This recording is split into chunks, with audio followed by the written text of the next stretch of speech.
पेट के एग्जाम होने से पहले पीआईबी पर एक लेख निकला था जिसमें इसके बारे में जिक्र किया गया था कि 22 सितंबर 1921 को महात्मा गांधी ने मदुरई में सर्वप्रथम अपने अंग्रेजी वेशभूषा को छोड़कर लंगोटी धारण किया था। तो लंगोटी धारण उन्होंने वर्तमान सामाजिक परिवेश को ध्यान में रख के किया था। तो खैर, इस तरह एक क्वेश्चन से बच्चे विचलित हो गए, उनका पूरा पेपर खराब हो गया।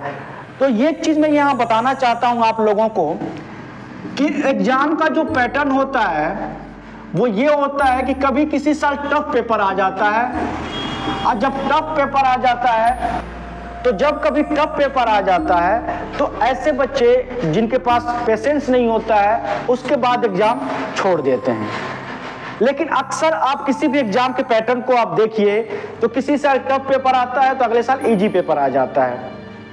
तो ऐसे में जो बच्चे टफ पेपर देखकर पढ़ाई छोड़ देते हैं, फिर इजी पेपर देख के कुछ दिनों बाद फिर पढ़ाई शुरू कर देते हैं, तो इनका ये अप्स एंड डाउन पढ़ाई में चलता रहता है, तो कभी सक्सेस नहीं हो पाते हैं। और एक चीज यहाँ मैं जरूर कहना चाहूंगा कि जब भी टफ पेपर आए, जब भी, तो आप समझ लीजिए कि उसका जो होगा कट ऑफ कम जाएगा।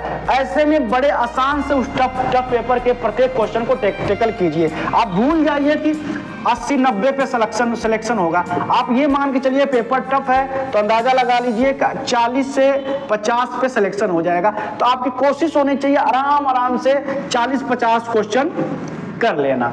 और कितना भी टफ पेपर हो, 40-50 क्वेश्चन तो कोई भी स्टूडेंट, सामान्य समझ वाला स्टूडेंट कर ही सकता है। इसलिए टफ पेपर हो तो सिलेक्शन आसान होता है, और इजी पेपर हो तो सिलेक्शन काफी मुश्किल होता है, क्योंकि इजी जब पेपर होता है तो 90-95 तक कट ऑफ जा सकते हैं। तो इसलिए इजी पेपर में सिलेक्शन मुश्किल होता है, टफ पेपर में सिलेक्शन आसान होता है। इस बात को स्टूडेंट्स को समझना चाहिए और फ्रस्ट्रेशन में आके, डिप्रेशन में आके पढ़ाई नहीं छोड़नी चाहिए, क्योंकि अक्सर होता है कि एक टफ मैच खेलने के बाद अक्सर आपको इजी मैच खेलने को मिलेगा। आप किसी भी स्पोर्ट्स में आप देख सकते हैं।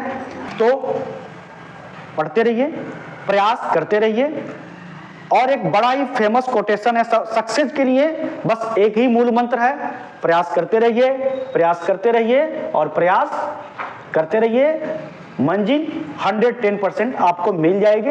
ऐसा दुनिया में कोई व्यक्ति आज तक पैदा नहीं हुआ जो लगातार प्रयास करने के बाद भी असफल रहे। तो मिलते हैं नेक्स्ट वीडियो में। Till then, thank you very much.